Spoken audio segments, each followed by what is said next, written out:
Daniel Damler. I'm using the Max Planck homepage, so it doesn't mention Tübingen. That's okay, yeah. That's okay. Okay, so Daniel works in the area of fluent culture. He's published many books, including this one, which is the only one in English. This is the only one in English, yeah. But many other books as well. And you are leading two research projects, one on corporate architecture and a research project on culinary normativity. I will introduce briefly the three discussants. Yoram is our founding dean at the Radziner Law School and taught before in Jerusalem and Tel Aviv. And is actually the founder of fluent culture in Israel. And everybody who works in the area was inspired by Yoram. He's very kind. Was inspired by Yoram at one point or another. Anat is my colleague since many years now here at Radziner Law School, and she's a legal historian working on law and culture and published two monographs, one on representation of contracts in Victorian novels, and recently on the rise of Massacre. Wonderful book, I have to say. Thank you. Martin is an old friend of mine since many, many years ago. He's an architect and a theorist of architecture. Historian and theorist. And he studied in France and in the US, and he's teaching here at Rייכman University and in Bezalel. So we start with your story. Chicago. Yeah, thank you very much for the kind introduction, and thank you for coming. It's a great pleasure and honor to be here. Well, go directly in medias res. In the early 21st century, there's hardly a policy issue that enjoys such broad support across the political spectrum as the demand for transparency. This material equality, understood as a guiding principle of democracy, is today in no way inferior in public esteem to the noble ideals of French Revolution, liberté, fraternité. Transparency, wrote Christopher Hood a few years ago, is a term that has attained quasi-religious significance in debate over governance and institutional design. I would like to shed some light on this phenomenon in the next 20 minutes, and in a way that is not quite ordinary. I'm, at the beginning at least, only concerned with the term, the word, transparency, or its foreign language equivalence. I'm not dealing with a political content, not with the history of the right to information. I'm interested in the statistical conjuncture of the term, when and where does the term appear, why did it win the race. As a disclaimer in advance, the statistical data that I would now like to present to you are raw data that could still be adjusted in several respects. If I nevertheless take the liberty of presenting you with an unadjusted data, it is because on the one hand the results are often so unambiguous that statistical effects should not play a role, and on the other hand I've carried out random sampling in cases of doubt, that is to say I've determined the context of meaning of the respective views. Nevertheless, one should not expect automatic precision. I'm only concerned with tendencies and broad lines. And these tendencies are quite obvious as far as the occurrence of the term transparency in the Frankfurter Allgemeine Zeitung since 1950 is concerned. So I will present the first slide. That's the Frankfurter Allgemeine Zeitung, shortened FAZ. You see a continuous growth, accelerated once more since the 1990s, an increase of 80 times if you compare the beginning and the end of the period. A similar picture emerges from the analysis of the Neue Juristische Wochenschrift, Germany's largest journal for, perhaps Europe's largest journal for lawyers, doubling of the numbers from decade to decade can be observed in contrast to the entries in the FIZ, which also include mentions in the feuilletons, for example, the description of architecture, art, and design objects. The NJW data is predominantly metaphorical political use of the term. According to this, the use of the word transparency and the meaning of publicity or free access to information was not completely unknown even before the 1980s, or before 1980, as random checks in the older volumes of the FIZ and the magazines Spiegel also confirm. Quote, not much is left of the transparency of the market in earlier times, of its clear transparency for the average consumer. One could read in the FIZ on the 5th of July 1952. And 6 years later, in 1958, the then Federal Minister of Economics, Erhard, is quoted as saying, I quote, if the Stock Corporation Act no longer guarantees the transparency of large companies, then it is time to turn these things off. The component market transparency or capital market transparency is found most frequently, for example, in the business section of the FIZ in 1951, 1958, and 1959. We are dealing with a fixed phrase that is assumed to be familiar, at least to the expert FIZ reader. There's nothing of all this on the other side of the Atlantic. If you look at the use of the transparency vocabulary in the New York Times since 1950, the differences to the FIZ data is striking. A dramatic increase in the mafties, but before that, until about the mid-1990s, only minor changes. When transparency is mentioned, then, unlike in Germany, almost exclusively in the literal material sense, that is to say, in articles about new high-rise buildings or table lamps. If, for once, it is otherwise, it is conspicuous that the expression occurs with above-average frequency in use from Germany. Quote, transparency for me has a central meaning for the functioning of democracy, end quote. Otto Schiele, then opposition politician, told the New Yorker newspapers in 1986. Incidentally, also unlike in Germany, the term, if used metaphorically, rarely stands for itself, but is enclosed in quotation marks and explained. For example, in an article from 1988, it says, quote, calls for transparency and brackets availability of information on government measures affecting service industries, end quote. If we include legal journals such as the Harvard Law Review and the Columbia Law Review, we get the impression that before the mid-1990s, transparency as a term played no role in political and legal discourse in the US, but then the increase was all the more dramatic. The finding is remarkable insofar as it cannot be reconciled with the political and legal development.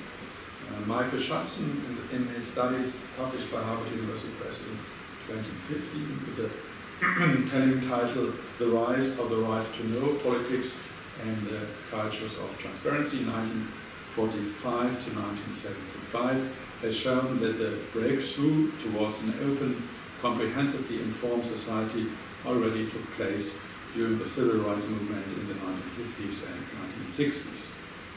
After the end of the war, a small group of journalists, American journalists, from the Freedom of Information movement campaigned for largely unrestricted access to information. Encouraged by scandals and some sensational revelations such as the Kinsey reports, the movements became increasingly popular until it was able to claim its first major regulatory success with the Freedom of Information Act of 1966. This law gave everyone the right to demand access to documents from state authorities. That is to say, it was supposed to ensure, as you would put it, the transparency of state action. Although Schatzen mentions explicitly the culture of transparency in the subtitle of the book, he admits in passing that, strictly speaking, the term hardly appears at all in his sources until the end of the period and is anachronistic in this respect. And he did his. The movement apparently did not have a comparable catchword.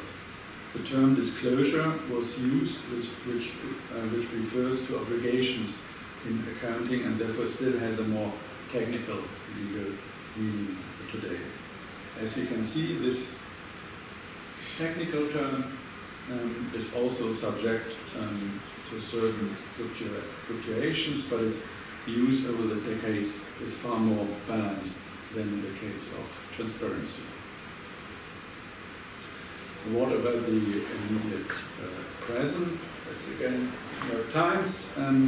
We see that the rise between the 90s and the new century's second decade seems to have slowed down. So the rise in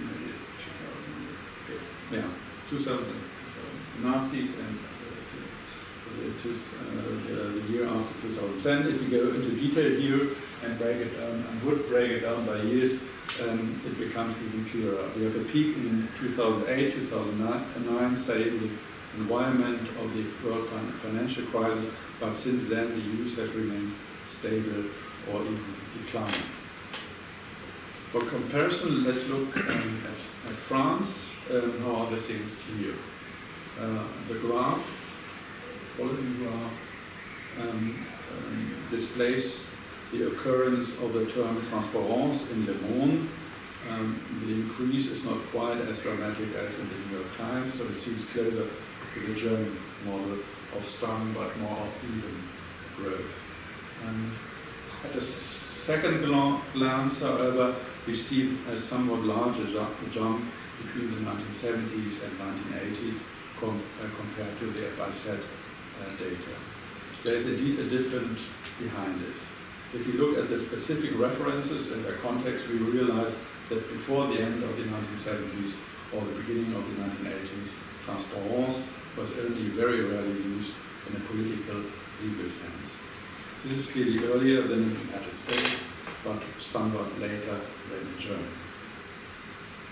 A separate political legal dimension is only properly detectable in the late 1970s. This also applies to academic monographs, which since the mid-1980s have used expressions such as transparence administrative or transparence du marché financier in their titles.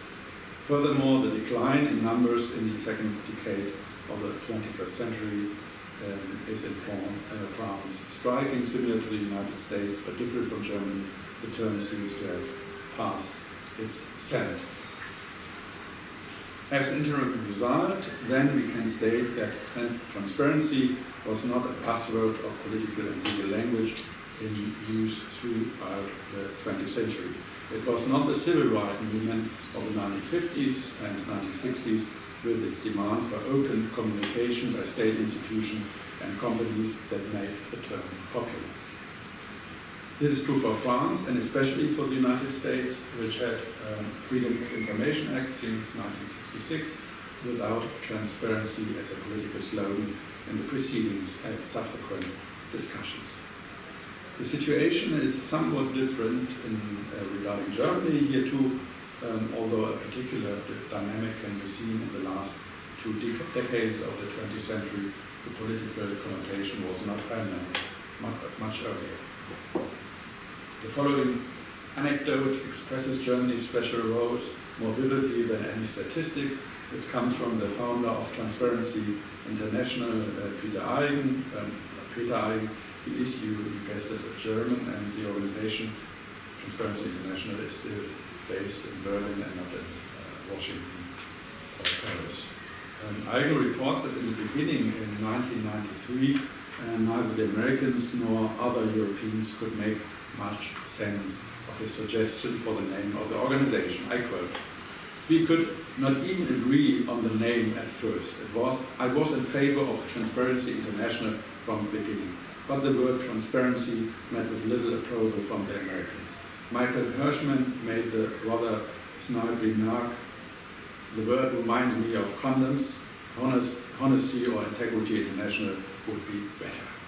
But I wanted to stick with it and told my American friends that the word in Europe has a very nice ring to it and expressed exactly what we are aiming for.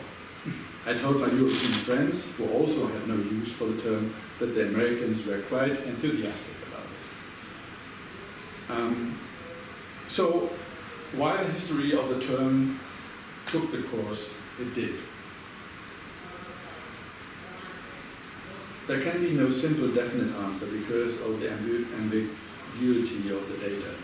Looking at the transparency pioneer Germany, various factors seem to be worth considering. But I would like to address only one of the conceivable causes here, namely the outstanding significance of modern architecture for West German self-fashioning for the formation of a new political identity after 1945. Unfortunately, I can only sketch a background very roughly. I deal with the issue in more detail in the text you have received in advance. First of all, it is important to realize that the Germans' preference for a metaphor of the visible is older than the epidemic use of the transparency formula. The starting point is a dramatic change in material culture, unique in world history, mass use of glass as a building material. This was made possible by a series of technical innovations since the turn of the 19th and 20th centuries. Even after the defeat of 1918, the first German crisis of self-awareness, there was a widespread tendency to promote the transparency of state, society, and economy, except that one used the words visibility and clarity, Sichtbarkeit or Klarheit, and not yet transparency.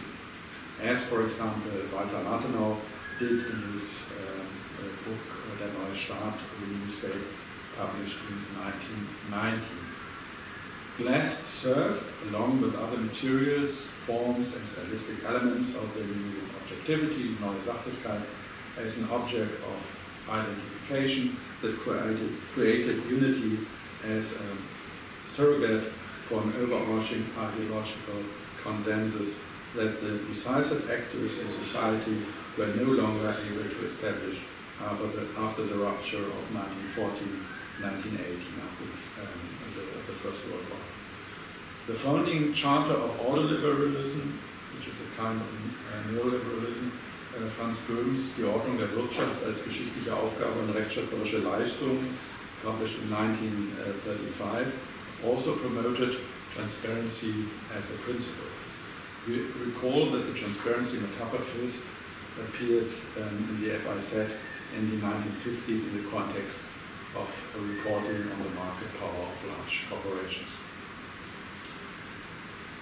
The compensatory function of design and architecture was even more important after World War II than after World War I, as Oxford historian Paul Betts has convincingly argued in The Authority of Everyday Objects. It is a widespread misunderstanding that there was no inclination towards representation through architecture in Germany after 1945. It was not representation as such, but the style of representation borrowed from classical models of antiquity that was discredited by Hitler's megalomaniac building visions. In his famous lecture, Demokratie als Bauherr, published in 1960, Democracy as a Builder, which is still quite, much quoted today. Others aren't criticized in clear language the inability of the Weimar state to create representative buildings that enabled people to identify with the ideals of democracy. Arndt's warning fell on fertile ground. Probably in no other country in the Western Hemisphere has the political class been so intensively concerned with architecture in recent decades as in the Federal Republic of Germany. Moreover, the need to constantly think about buildings and architecture in political terms arose from the fact that many German cities were completely destroyed after the war. Above all, the country, unlike the United States, France, or Great Britain, lacked now government buildings and parliament. The small Rhenish town of Bonn has to be gradually equipped with an adequate building infrastructure. The result was continuous reporting in the daily press about the adequate representation of the German reason of state through architecture. The climax was the close timing of two parliamentary building projects caused by the unforeseen reunification. The new plenary chamber in Bonn, designed by Günter Behnisch and approved after controversial debates, had not yet been completed when the Bundestag decided to relocate its seats to Berlin in 1991. For the second time in less than 10 years, parliamentarians and the public debated the right kinds, so to say, of parliamentary architecture. Newspapers, radio, and television constantly reported on various competitions on draft and counter drafts. Not making up one's mind on this question was virtually impossible, especially for the representatives of the state who were hounded by the media. The professional stage wrapping of the Reichstag should have had a picture of it, but perhaps you remember this wrapped Reichstag by the artist couple Christo in the summer of 1994 also did its part to maintain an interest in political architecture. Between 1986 and 1999, hundreds of architects, journalists, and politicians of all backgrounds evoked the symbolic content of glass building. Whether the ceremonial lectures, parliamentary speeches, advertising brochures, or newspaper articles, there was a constant discussion of the need for transparent state architecture in a democratic state committed to the public. Of course, almost any statements on the matter conveys the impression that glass architecture is virtually a given in the light of the constitutional order, that the only reason glass is used is because free access to information is of vital importance to the continued existence of democracy. It is doubtful, though, whether decision makers in the Federal Republic really even had a choice in selecting the building materials and design of government buildings. Given the prominence of state and party architecture of the Third Reich, it seems unthinkable that Germany's post-war parliamentary and government buildings could have been made of stone in a Dorian style, as Hitler called it, and certainly not after 1989, when lawmakers on the brink of German reunification felt a need to dispel the widespread fears of the new hegemonic power emerging in the heart of Europe. Things were more likely the other way around, that the search for a genuine reason of state in modern-day Germany took place with a view to what architecture was capable of representing. To be sure, even modern building materials like glass and steel were ideologically burdened and served as important agents of a proto-fascist mindset from the late 1920s on. But such connections were hardly noticed after 1945. It was Hitler and Speer's monumental style, embracing stone and not glass, that grabbed that grabbed the spotlight. In addition, many glass architects were close to the democratic Bauhaus schools of the 1920s, whose banning by the National Socialists made them natural allies of Western German politics. Hence, the political parameters of Western German government and parliamentary architecture were in fact anticipated by the only possible architectural style. As such, the constitution of the external world influenced the community's canon of values and helped define new ideals, with no debate having taken place about whether or not transparency in the sense of public sphere is truly the foremost challenge of our era. Obviously, terms and metaphors cannot alone, not by themselves, set technical, social, political developments in motion and steer them. But that does not mean that terminology is irrelevant. It certainly makes a difference whether a single concise term, so to speak, a regulative shortcut with a universal scope, is available or not available. Just think of Baudin's sovereignty, the terminological benchmark of all early modern state building. Condensing a political program into a world formula facilitates its acceptance and circulation. A political or legal political postulate that is conceptually compatible with the metaphorical field of clarity and transparency has, for this reason alone, an advantage and a lead in public discourse over demands and ideas that are inconsistent with it. In Germany, the concept of transparency is so closely interwoven with the state's ceremonial artifacts and the entire symbolic order of the Res Publica that, in my opinion, the ideas associated with it are too seldom challenged. Thank you very much. Thank you, Daniel, for this overview. We will start with Sdana. Okay? Yeah, sure. I was writing some questions for the part that we hadn't read about, because I think that's very interesting as well. So I'm just throwing them out as questions, okay? First, generally, I like the connection between a linguistic study and materialist trajectory. I think that's actually an interesting project, and if you'd like to reflect on the theoretical premises, that'd be interesting. Again, in relation to your study of the term, what is the atomy for transparency? Is it secrecy? Is it something else? What would be the opposite? It's secrecy, I would say. It's secrecy, okay. But this is not so easy to determine because for transparency, at least in German law, I didn't mention it here, I didn't mention it in the book, I think, transparency can mean different, or has different meaning in law. It can mean publicity in a way, but it also can mean clear responsibilities. For example, in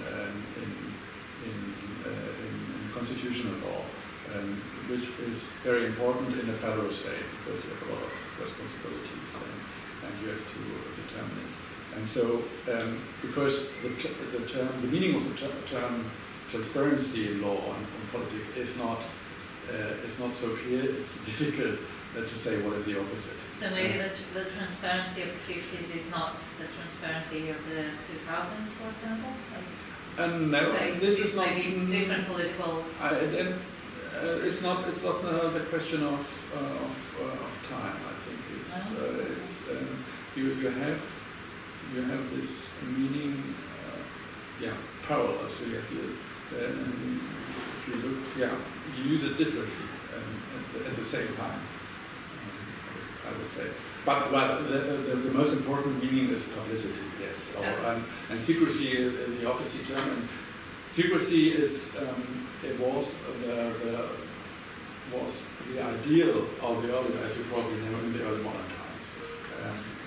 Everything was secret, so should be secret. So it was just the opposite, at least in France and in Germany, and at least in the 17th, till the end of the 18th century. And that's within the notion of the public sphere, right? Because private, that becomes the thing that is not secret, but private. As the idea. Opaque. Opacity seems important. Also, as Anthony, no?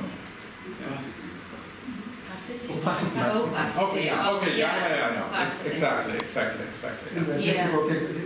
It's rarely used in the metaphorical sense of government but it's the precise linguistic opposite, sometimes it's government is opaque.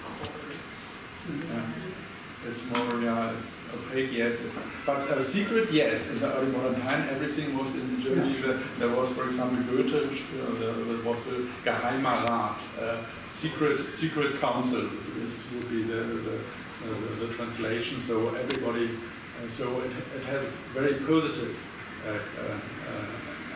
connotation, and it has as well, or had an aesthetic dimension. So you can. This is also not brought to your question. It's interesting, to think about it. So my comments are again just an invitation for conversation that go back to the chapter we read. One of them actually goes straight to the question of secrecy. So as I was reading and thinking about this project, I was thinking whether it could be a mode of continuation of Cornelia Wisman's work on files.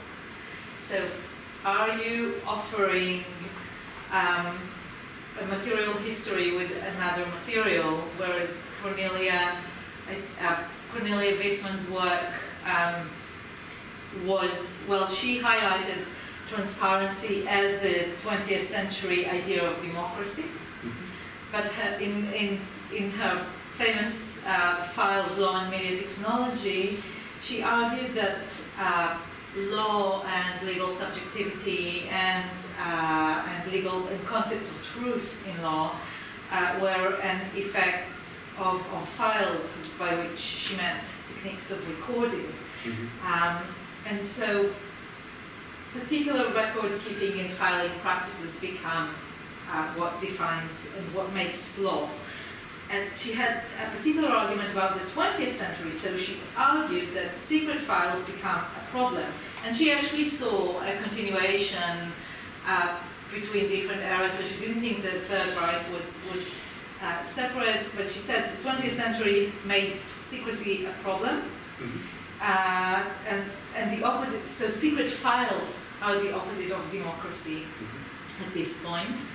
And then transparency in politics means providing access to state files, right? So this is, of course, freedom of information laws that we still know today. And so when this happens, files become the medium which distinguishes the state from society. So the state creates files and society wants to see them, right? And so the files themselves become the material medium that creates these categories of state and society. And files also do other things, so of course they are the sort of the means of bureaucratic, rational, legal power, and so they determine the roles of the office rather than the particular civil servants working in the office. And so I'm wondering whether what you are offering with architecture and glass in particular is another mode of telling a story of legal categories and the emergence of law with a different focus on another material. So that's one question. How do you want us to? Or do you want me to? Okay. So another interesting point I thought was, as you mentioned now, transparency is becoming a field of study, as it were. But I think it's interesting to add law specifically. There's this, you probably know just from this year, there's Daniel Jute or Jute, I'm not sure how he pronounces his name, but he's got a new book on transparency, which is not about law. I think that's where you come in, interestingly, although of course this book was published earlier, but he says that he looks at different ways that transparency was experienced historically and conceptualized and evaluated. And he argues it becomes a large-scale mass experience. And so I'm wondering how you see, since this is a broader story, the studies of transparency are a broader story than law, how you see the particular trajectory of law tying, and transparency is a legal term, tying into the broader field of transparency studies. And then a third question, perhaps, is the different meanings that transparency, and particularly the transparency of glass as a material, might carry. So I want to briefly mention three possibilities. So one is fragility, a second is anti-liberal meanings, and the third is actually magic. And I'm wondering how you're thinking about those. So the theme of fragility or destruction, there are images, of course, so the breaking of glasses in pogroms against Jews, for example, and the idea that glass is transparent, but also something fragile that you could break. So there's a sense of danger that is built into the material, and I'm wondering how this works with the politics of transparency as a legal idea. You partly answered when you say the association of glass with fascist ideologies or collectivist ideologies was not acknowledged. But I wonder whether these meanings are built also into glasses. So in fascist regimes, glass could work as to showcase power. It could also work in the other direction. So the thing being transparent is the citizens, not the rights, not the regime. In East Germany, for example, and it could also be a presentation of socialism as opposed to capitalist malls, etc. And so I'm just wondering how you're thinking about these questions. And then magic is really interesting because a lot of what you do in the book is mentioned. You mentioned there, for example, magic shrines and spectacle, right? And there's this wonderful phrase that I've never seen before, psychotechnicians. Yeah. Which is really great. This is not a common German word, it's not really something. But it's really, yeah. It's actually profound. Yeah, it's right, yeah. So there's of course there's magic in glass, both when it's reflective, but also in the way it makes itself disappear. Yeah. Right? So the way it works is first by making the invisible visible, and second by making itself disappear. Yeah. So the idea that is something opposite from rational government, something that is more complex, that reintroduces mystery, seems to be at play here, and I'm just wondering about that. And lastly, your argument, which comes here as well, about the uniqueness or exceptionalism of Germany. What do we do with all the 19th century obsession with glass everywhere, right? The Crystal Palace, the arcades. How does that come into the trajectory? So many questions. I will start with the last one. Please correct me if I forgot something.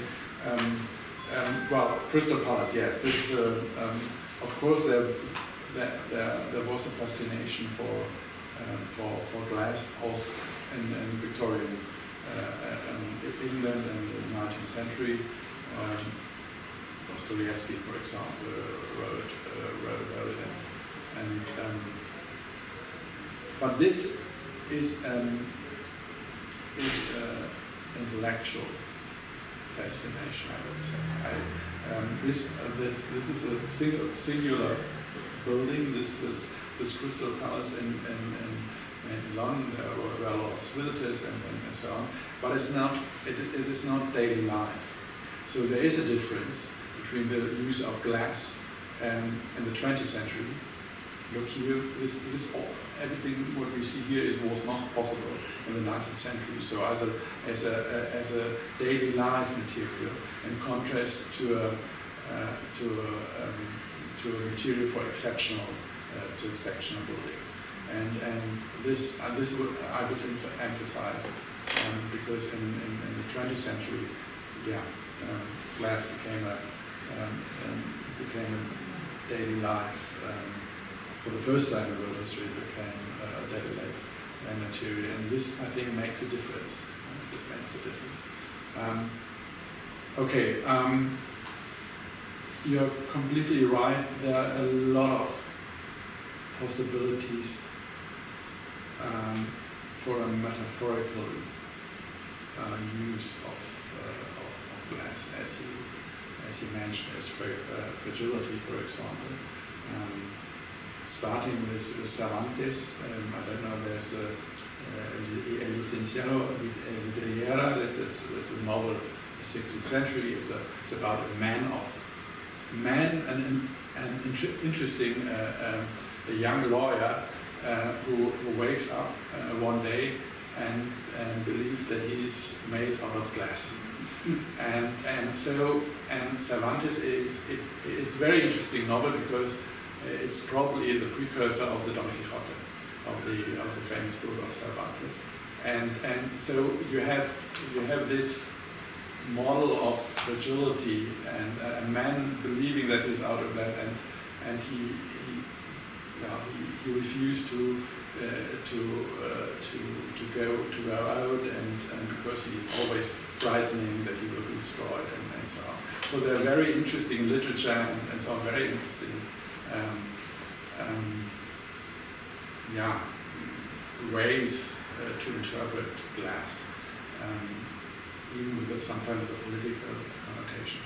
But I would stress, my focus is very narrow, and in the political and legal meaning, I would say, at least in Germany, in the second part of the 20th century, all these other possible interpretations or meanings didn't play a role, really. So it is, it could be, you could do it, and perhaps there is sometimes you notice something like that, but these are not the main directions I'm interested in. It would be nice, if to find a text, really a legal text, who reflects other possible meanings or political legal meanings of glass, but I can't remember what I have to say. Very quickly say that even here there's a myth and illusion. Modern glass, building glass, is more durable than stone. It's our own view of glass as fragile, that carries the metaphor of fragility. Yeah. So it's transparent, but it's not fragile. So we carry old myths about meanings, old meanings to be material. That's right, yeah. It's more durable, because it's more flexible, and it can probably endure earthquakes much better than old stone. But it's at least some kind of glass.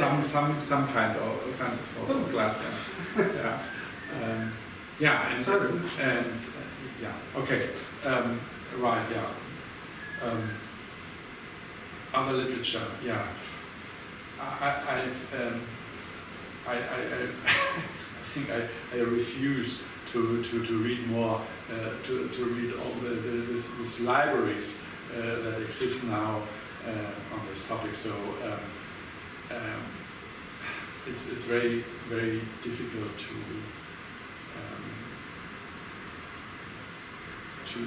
I'm not really able to say or to compare my my book or my interpretation with all the other books that exist. Not only and in Germany also there are a lot of historians of literature that are examining glass and the meaning of glass, and they're all very interesting.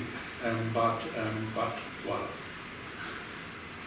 I focused on I had to focus on a small part. Otherwise, I think it's impossible to write a book or to write an article, because I tried to. Of course, I read a lot of articles and books, but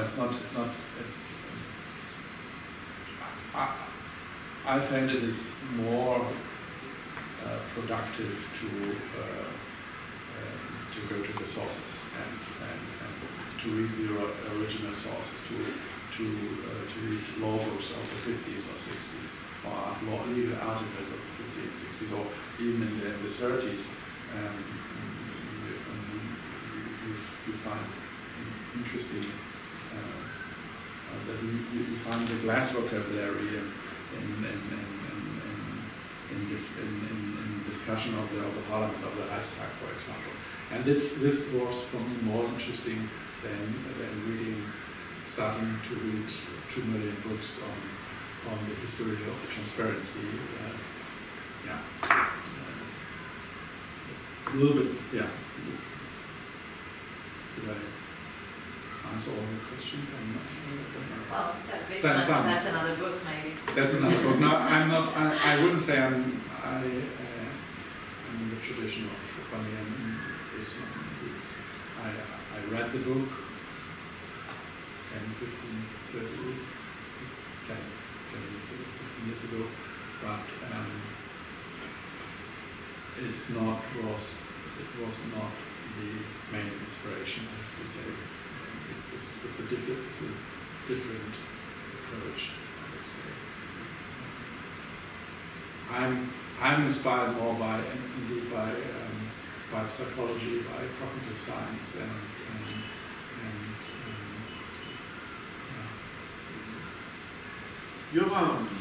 Me? Okay.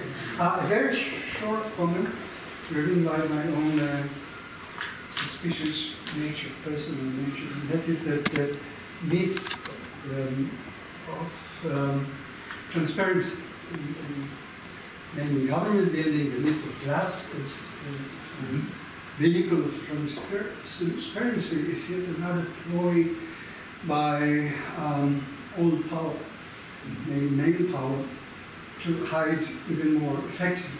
Illusion is always good, and kings are very good at it, and modern governments and commerce and the military, actually academia is even better than this.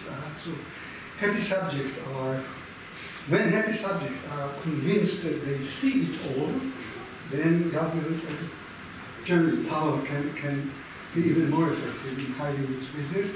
So let's see if it works. If not, doesn't matter.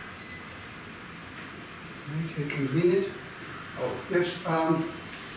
Well, this is the largest one that I could produce on this device. So enjoyed by the class because the other pictures are much smaller. Anyhow, this is, of course, the relatively new, 20 years old or so, courthouse in Bordeaux by the British architect Rogers, who I think had a lot of fun doing it at the expense of the French, because this is all glass, of course, but in the middle there are 4 structures that actually probably simulate barrels of wine. This has always been the way the British considered Bordeaux and the French and the producers of wine for their British own enjoyment. So, it seems to be all glass, right? And it accentuated in comparison to the structure to the left, which is of course medieval stone, also a government building, actually now used accidentally as the It's a national school for magistrates. So it's also a legal institution, but it's so the contrast is of course very clear. So it's all glass, or almost all glass, and sorry again for the size. I wish I could enlarge it, but you get so it's the interior, or what I consider the less important interior, which is part of the public space. And it's all, of course, whimsical. It doesn't take itself seriously. It's full of light. It blends with the almost the street outside. And it's, of course, part of the principle of transparency. And of course, there are very few music. By the way, may I tell an anecdote? Which is when I visited the place with my wife. The guards actually let me in without even a single question about who I was and what my business was. And that's good. That's transparency of government. Public space, and I'm allowed to go in. There was only one warning: do not take pictures of any person inside this building. You can take pictures of the structure, but not a person in it. Very nice. Privacy. It's probably the tension between the human side and the fact that it is a government building. So you do not take pictures. So this is not the street. It's a government house. Right. Okay. So it works. Where so are the it's, actual rooms? Inside the here it is. That was the. I invited actually. So this is inside. It's even worse than any of the old courtrooms because there isn't a single. Is this wood? Is this wood? This is inside. This is inside the mirror. This is inside the courtroom. So like from the hall of justice inside the courtroom. And this is basically my claim, very shortly. And that is, this is where real power is really.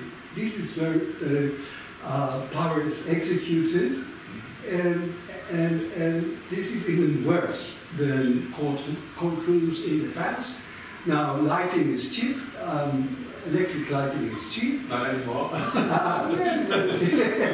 Relatively. So they don't need to use. They can play with like other companies. They can play with light that comes from the above, and there will be a light coming from above in a minute, but they don't have to. So they're really enclosed where it really matters. It's hiding themselves even more than ever before. Here is another view. This is how the judges see. But again, it's clear, just right from the outside. It's our huge, it's not wood, it's new material, resembling wood, but it's huge, opaque, totally opaque structures. There is light. It comes from above. Again, the picture is bad. There's this small crevice up there that allows the outside, the exterior, to seep in. But this is, if the metaphor of only God knows, only God sees, and some indifferent birds that may pass by, this is it. I mean, the public is not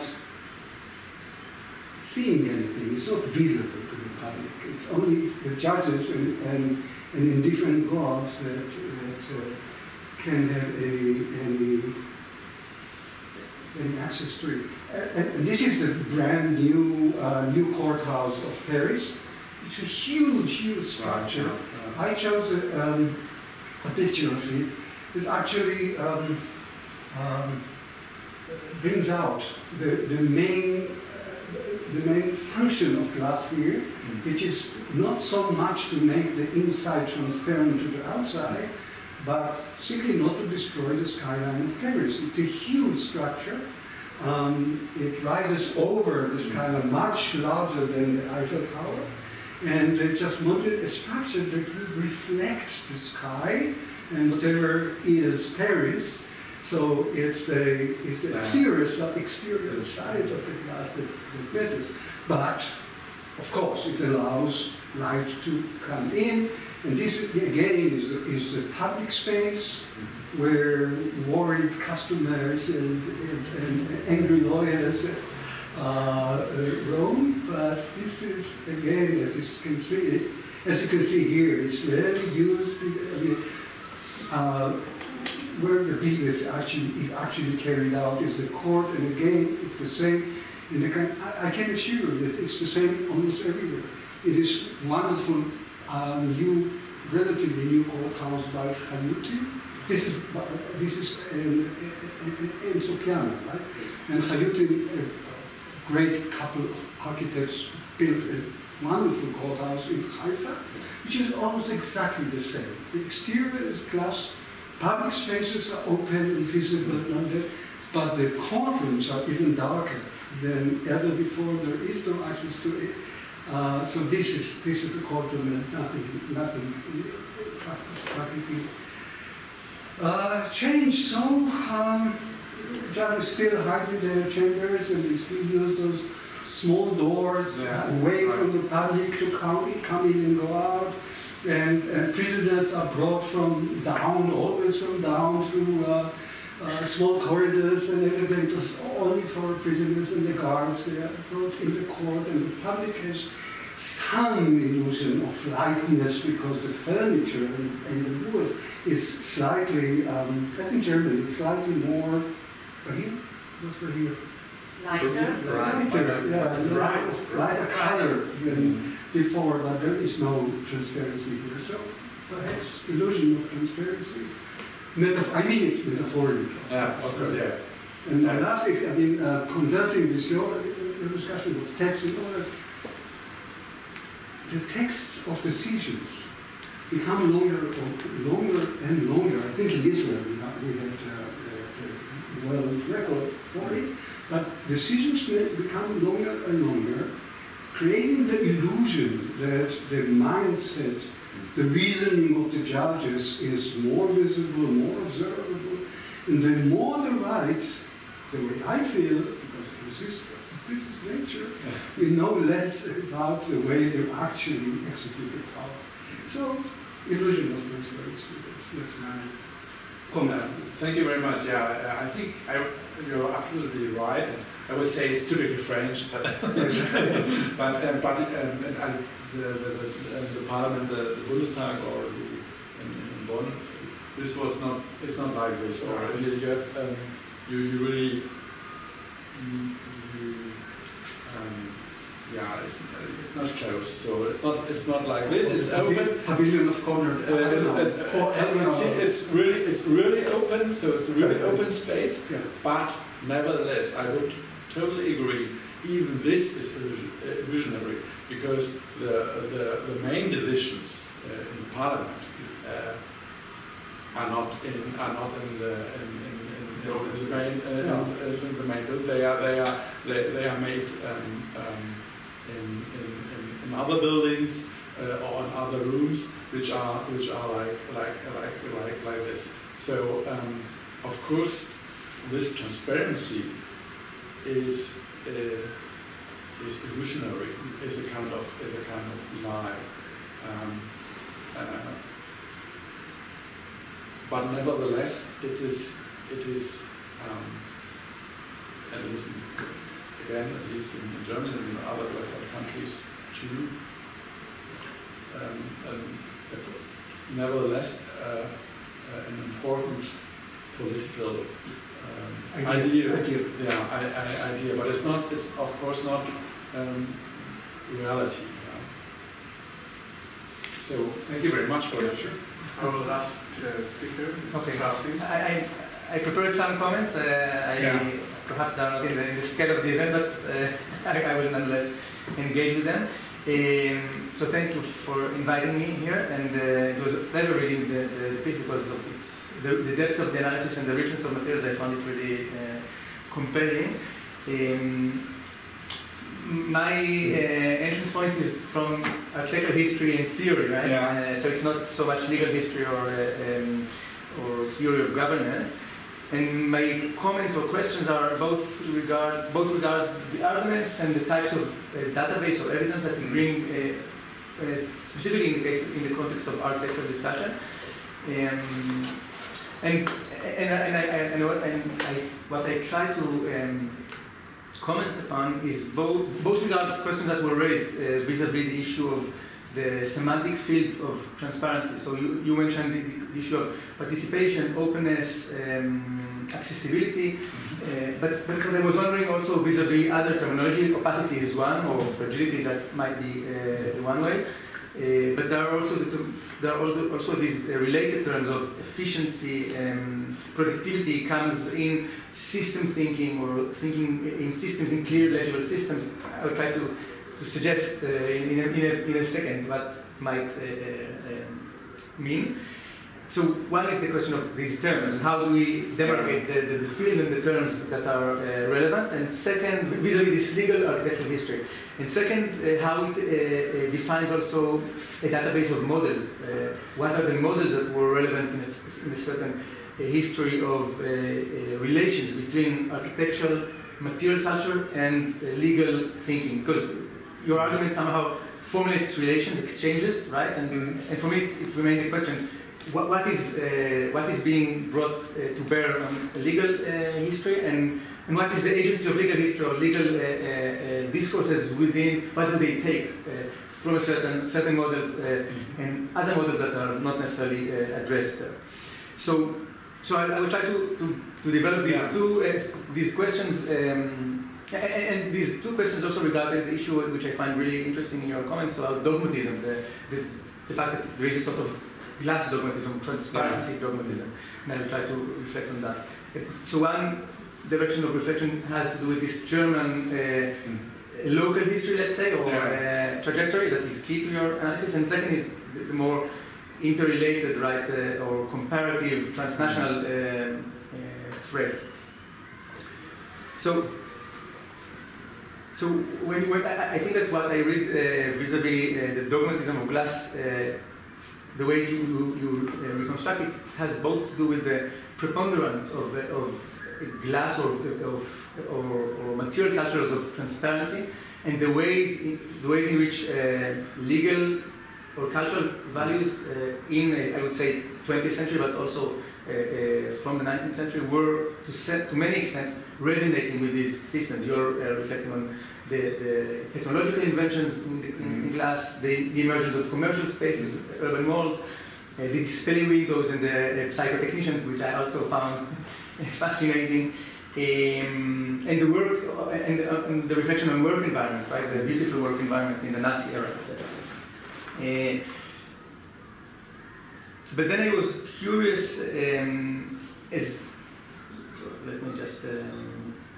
And what's interesting in these different cases is that you develop a narrative that ends with a sort of with a certain ideal of transparency, which is, I take the term of Slotsky and Rowe, the literal transparency. That is, we are discussing a material that is rendered invisible, and we can, by its invisibility, look into the interior and have this sort of immediacy of the interior. Yeah. So this trajectory ends with this kind of notion, and I wonder, as there were other possible notions, other possible models, what is their place in this history? So, I unfortunately I haven't read the full book, but I've seen that there are references to these other cases, so I'm curious about their place in this narrative. On the one hand, I wonder what's the place of this kind of more opaque engagement with transparencies vis-a-vis empathy theory and empathy aesthetics, or physiological aesthetics, a la expressionism, and I think of the theater in Hellerau, right, or the Hans Polzeit theater in Berlin, or Mendelssohn's commercial facades. Right. They are all dealing with transparency and with opacity at the same time, in still another manner, but not non-related. Also, Albert Speer has to do with this kind of transparent opacities, right, when he uses projectors or etc. So that's one model that is.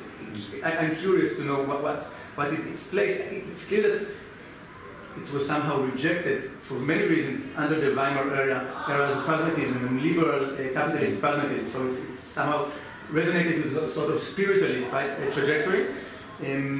but nonetheless it had to do with issues of communitarian direct engagement, and it had to do with the transparency of meaning.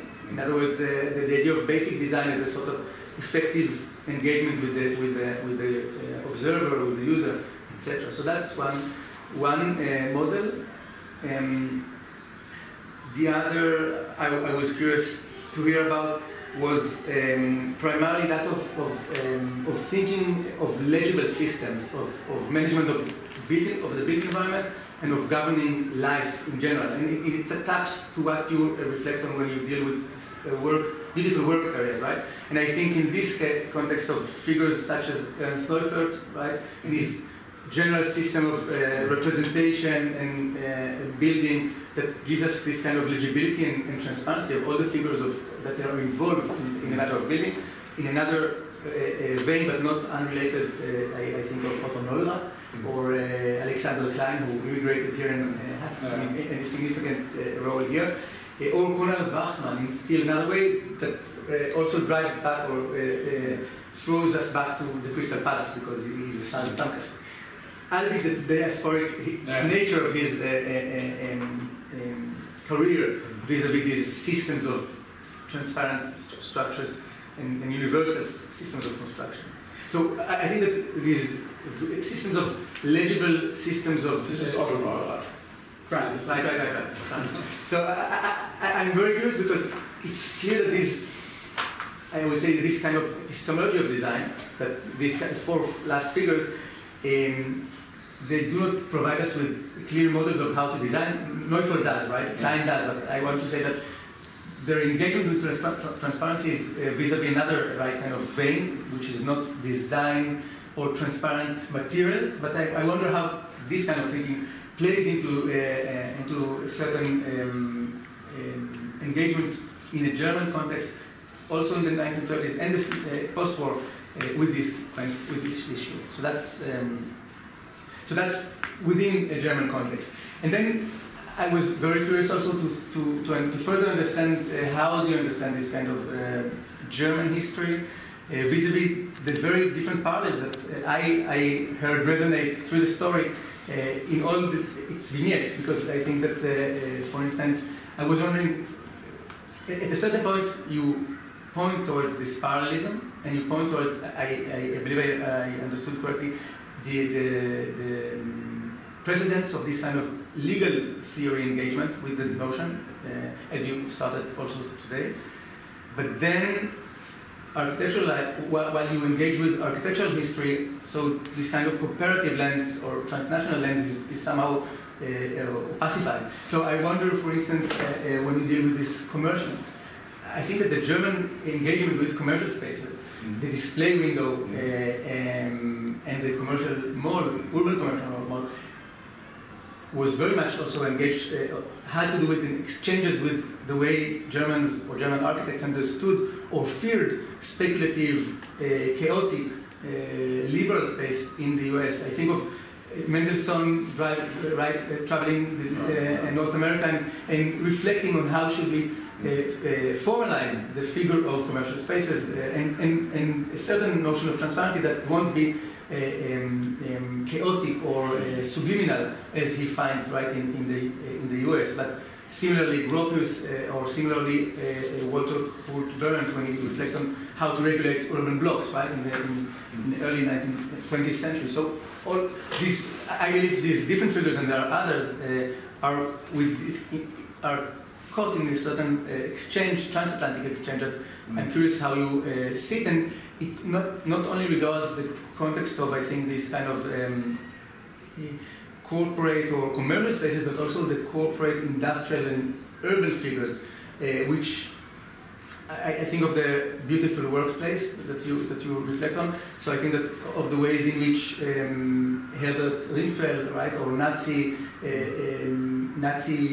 armory industries were to many extent building upon American models. Albert Kahn was somehow introduced in a sort of, and there we have a sort of transparency, but within Nazi engagement in Neo-Sachlichkeit, there is a sort of moderation of the model because we take Albert Kahn's civic facade. And so there is sort of transparent that is moderated. So I wonder, I found it curious to understand these figures within this history. And of course, I'll finish with this kind of transnational trajectory. I think of the post-war era and the rejection of the German past has to do with the rejection, also international rejection of totalitarian monumental, right, thinking. I think of Mumford and Gideon's, right, rejection of the monument. But then it seems that the kind of lead or kind of model that was chosen within a German context very much also resonated with a certain corporate and failed symbol of civic society or democratic society, as Mumford finds it in the UN building in New York. So that's very, or as it resonates in this period into the 50s and 60s in a labor house, SOM labor house, etc. So there is some kind of corporatism and a certain that is built into, I believe, into the cases that you engage with in the post-war German era. So that's, I would be glad to hear about how you view these kind of issues, and I will just conclude, I think.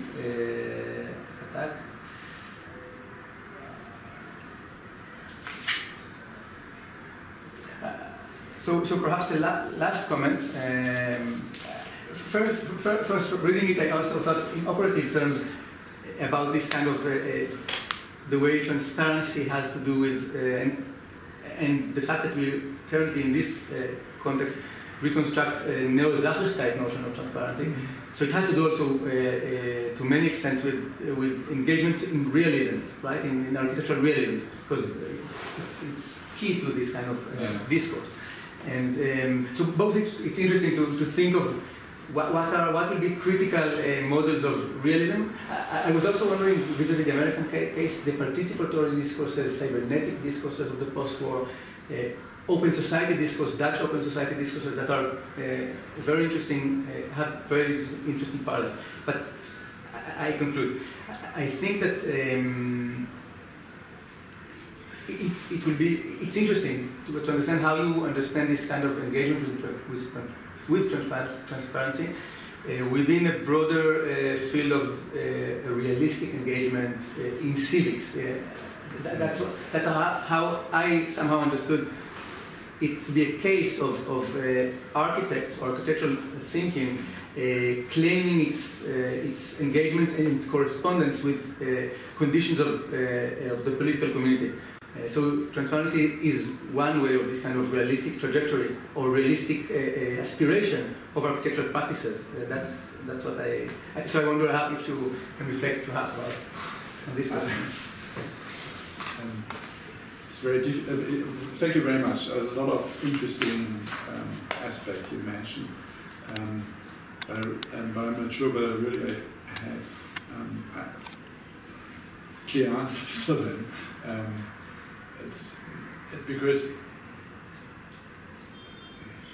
Because really transparency is, or what I tried, as I said,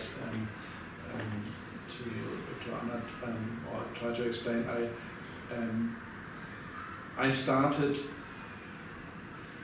or I focused on reading legal sources.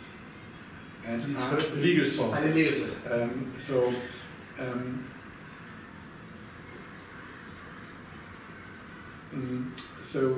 I it's very. So I didn't, and I looked at them and looked and studied what kind of implications, legal or political implication, were mentioned in my sources, and this is the way I went through the sources and I'm studying things because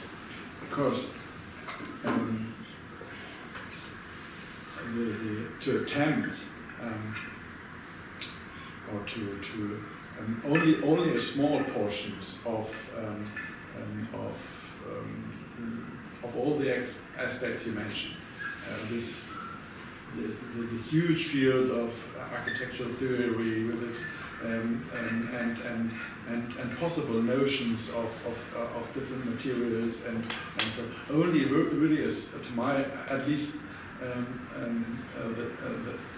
concerning the sources I studied, only a small portion were reflected in the sources. It's perhaps different if you studied not only I don't know, elementary species or law books, but also legal theory. Then you have perhaps a wider range of aspects. But yeah, but so it's difficult to answer your questions because I haven't found any of these aspects, and most of the aspects you mentioned in my sources. This would be a different task, and what I did, I for example, Carl Schmitt mentioned in one of the most important books I don't know where I find it now. The design of a radiator, and he reflected about how this he reflected on the design of radiator. This is something I'm interested in such pieces. This is not architectural theory, but these are materials mentioned in legal textbooks, and they rarely mention architecture or architectural theories or building, for example, international buildings. I think this discussion is very interesting, and I think you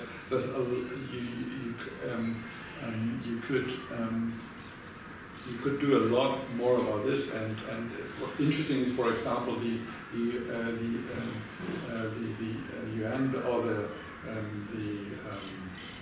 building of the League of Nations. This competition in the 20s after the First World War, with Corbusier participating and so on. And this is also very so there's a lot more to do, but I couldn't do everything. So I really concentrated on my on my sources and yeah, look at what could I. So what was the criteria by which you picked these cases or these evidence sources? What defined for you these key entrances to this history? I mean, there were everything I could find. I used everything I used. So there was not. It's not so. There's not an amount of on reflection on architecture in my sources. And then I tried to look at the meaning of it, what was, and where there are not only explicit metaphors but also implicit metaphors for transparencies or visibility. This is a really difficult task. You have to know if you're used to read books on architectural theory. There's a lot of reflection, of course, and a lot of but within law books or legal sources. You have very, very few, and so you have to be precise and you have to read really every sentence and ask yourself: is there perhaps a hidden metaphor behind behind it. And well, this was my this was the way I did it. So I'm very interested about what you said, but this is not possible because otherwise it would be too wide. This is an ongoing project or not? I gathered from your presentation that you're now doing another stage and researching another stage of the project. What do you? Well, it's more or less an ongoing project because this was my. I wrote a book. This is my Germany. You have your PhD, but if you want to become a professor, probably I know you need a second book. And this was a more theoretical. It's called legal aesthetics, essential analogies in legal thought. And this was a more theoretical one. So this is my basis, if you want. And now, on this basis, on this small basis, I look at aesthetic phenomenon as architecture based, but also cooking and fashion and so fashion, for example, in this 17th century with the dancing king. You probably know Louis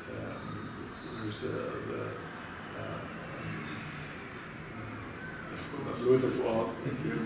And so there are a lot of. Should I dance? Yeah. So this is I just mentioned it because sorry, I'm not. It's not a project only law and architecture, but it's law and aesthetics, and if I find interesting materials, when we are heading to a restaurant which will not inspire real studies of I think so. That's all right. No, but we have some comments. Ayala or someone? I would mention just three very subjective thoughts that I have about your presentation. In Israel, we have more and more glass. What is interesting is even when they renovate the old building, they can't keep the full wall as it was. It's intolerable. The traditional wall is intolerable. So, for instance, in the Elena Rubinstein Pavilion of the Tel Aviv Museum, they carved the windows. Did they carve these windows? Yes, on the street side. So they even beautiful building, beautiful pavilion. You should go. Yeah. Must this. But when they renovated it, they had to demolish actually the wall and make it more transparent. It reminded me of have you seen the Juilliard building in New York after it was renovated by Dylan and Scofidio? But they made it transparent, which in my view is a disaster. But I'm certain that in Israel it has to do also with the complete transparency of private life. Because private life has become totally exposed.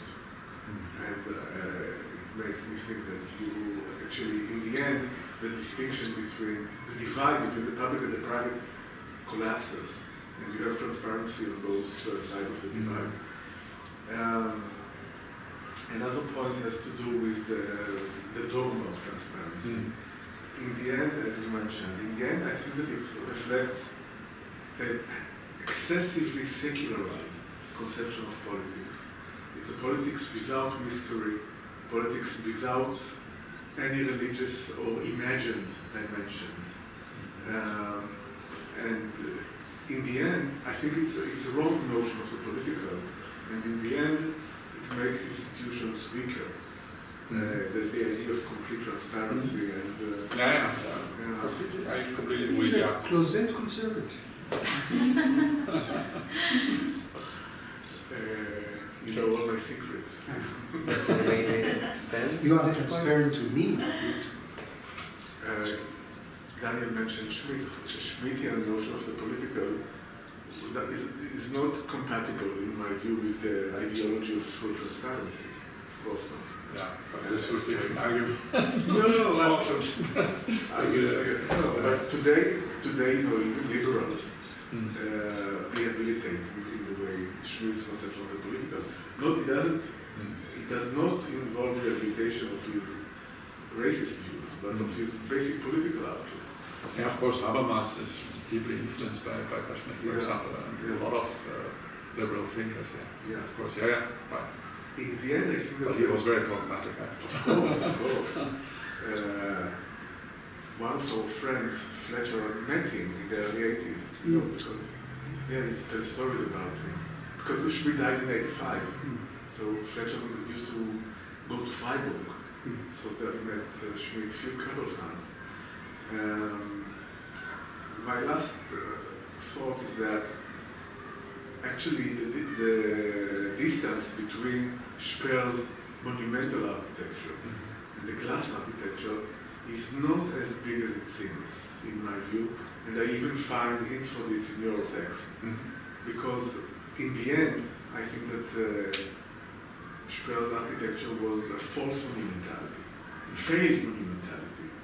And in that sense, it resembles much of the glass architecture more than we tend to assume and we take for granted. This is for later, for another occasion. I think also in terms of this kind of purified and simplified neoclassicism, it has to do with a certain legibility and transparency. It's called Kret and... It's not legibility, it's a rejection of any complexity. It's the total monotony. That's the harsh judgment, but yeah. Okay. No, I agree, and I'm not in favor of glass architecture, and I see that there are a lot of problematic implications, and I wanted to emphasize that this, especially this German focus only on transparency and on this vessel is problematic because it's illusionary and it's too simple and it's only one dimension of the political. As an ideology, it's problematic. Yeah. But it did produce some beautiful buildings. In Germany. Some yes. But why is it problematic? I mean, the ideology just, what it does is really arranges the conversation with citizens, right? So every secrecy becomes, rather than an appealing mystery, it becomes a mode of corruption, right? So the secret doesn't disappear, it's just redefined as corrupt, as illegitimate as a structural mode, right? It's an aberration. But that's a mode of structuring political relations. I don't know that it's good or bad, it's just another structuring of politics. I think it's less enduring and more vulnerable to populism, actually. In my view, yeah. But this is an old debate. So this is how we are where we are. At the moment, Daniel has been to the demonstration. Right. Yeah, he was very good there. Now, Israel is a very interesting case. I would like to compare it in a way, so you to compare public buildings in Israel to German buildings. It would be interesting because the state, I mean, Israel was founded in 1948, and the new German state in 1949. So we have a parallel history, and Israel also had to build its very different discourse on public monuments here in the post. And to compare both discourses on public monuments. We borrowed the term Grundgesetz We borrow it from German. Yeah. This is our, we don't have a constitute for Yeah. philosophy. Pretended to borrow dignity with this. But you studied the German Minister of Legal Affairs. Of yourself. Oh. Rosé.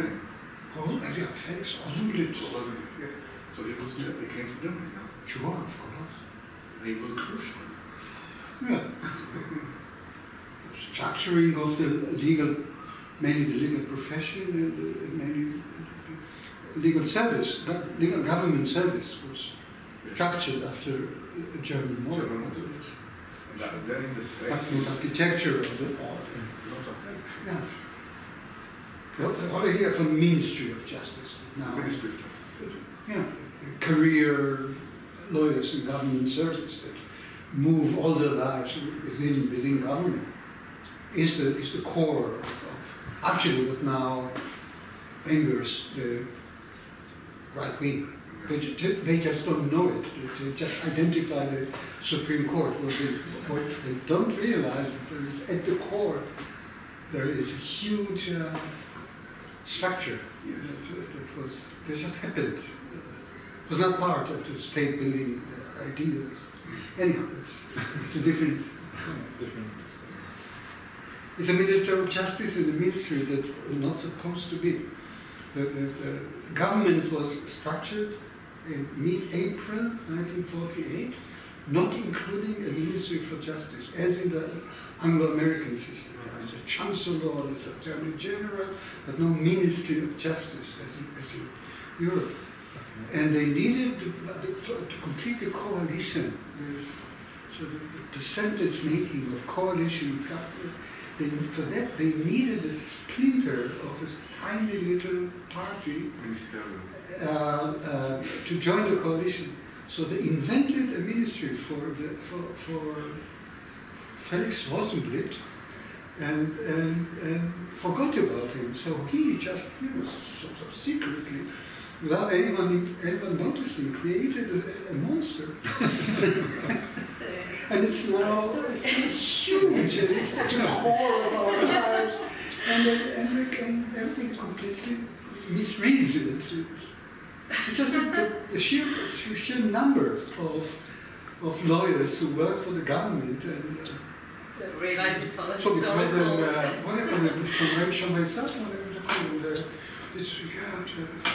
regulators and all that. Just boys and girls who have nothing else to do than to read legal texts and anyhow. It's a different story. It has nothing to do with glass or